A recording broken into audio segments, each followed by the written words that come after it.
Question du petit matin. Et notre invité ce matin est Thomas Gassilou, député Agir, membre de la majorité présidentielle. Bonjour.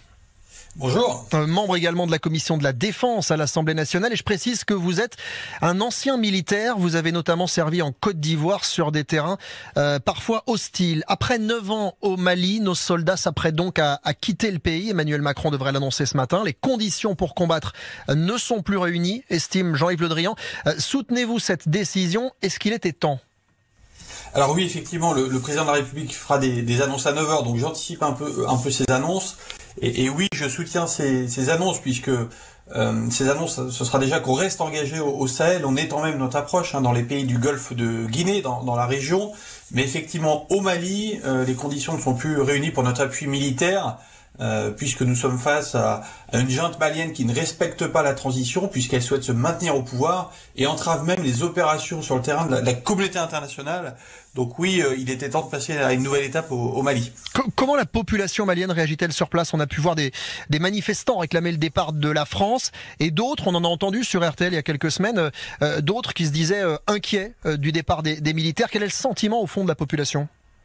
Alors, j'étais au Mali encore il y a quelques semaines, la population est très partagée. La population de Bamako, qui n'a pas connu la guerre depuis 10 ans, justement grâce à l'intervention de l'armée française, elle se dit finalement, est-ce que ça changera pas grand-chose, mais justement parce qu'elle est protégée et très sensible également aux opérations de manipulation. C'est une opération qui est très connectée.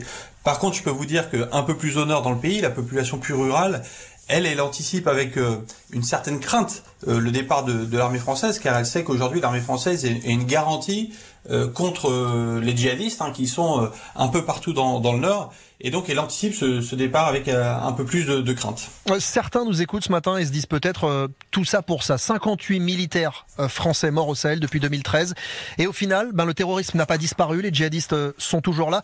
Je vous pose la question franchement ce matin, la France a-t-elle encore sa place en Afrique de l'Ouest? Bien sûr, la France a sa place en Afrique de l'Ouest avec l'ensemble de ses partenaires européens, canadiens, américains.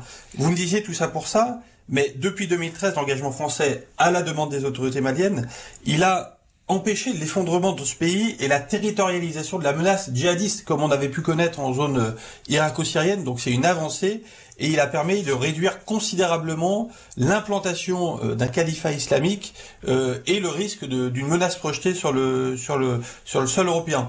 Alors, on parlait du Mali à l'instant. Le Mali, c'est un pays parmi tant de pays en Afrique de l'Ouest. Oui, il y a d'autres partenaires en Afrique de l'Ouest. Et d'autres partenaires, bien entendu, sont engagés à nos côtés.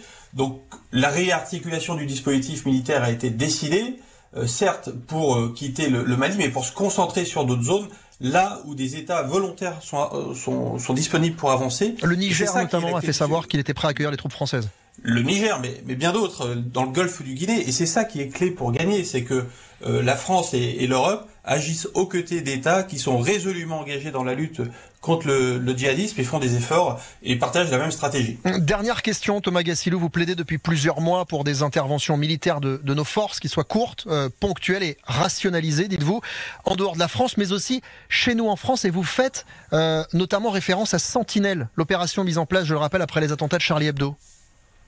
Alors, oui, effectivement. Alors là, j'ai une position un peu particulière, c'est que je pense que l'opération militaire, elle est pleinement efficace à son commencement. Elle est efficace pendant quelques années quand elle produit un effet tactique, cinétique fort. Mais progressivement, l'opération militaire, quand elle s'éternise, elle perd un peu de sa lisibilité, de son efficacité. C'est le cas pour Sentinelle. À la fois, il me semble que c'est un peu le cas pour Sentinelle. J'ai eu l'occasion moi-même, dans une précédente vie, de servir dans le cadre de l'opération Vigipirate.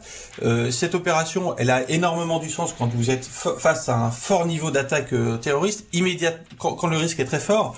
Mais quand vous vous éternisez plusieurs années dans les gares du pays ou dans les différents lieux, effectivement, je trouve que l'effet qui est recherché par cette opération perd un peu de sens.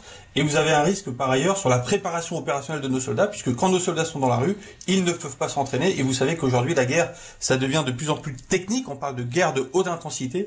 Et nos soldats ont besoin d'avoir du temps également pour s'entraîner et faire face à toutes les menaces. Merci Thomas Gassilou, député Agir, membre de la commission de la défense de l'Assemblée nationale, ancien militaire, et à ce titre, merci pour votre éclairage ce matin. Bonne journée à vous. Bonne journée à vous. RTL.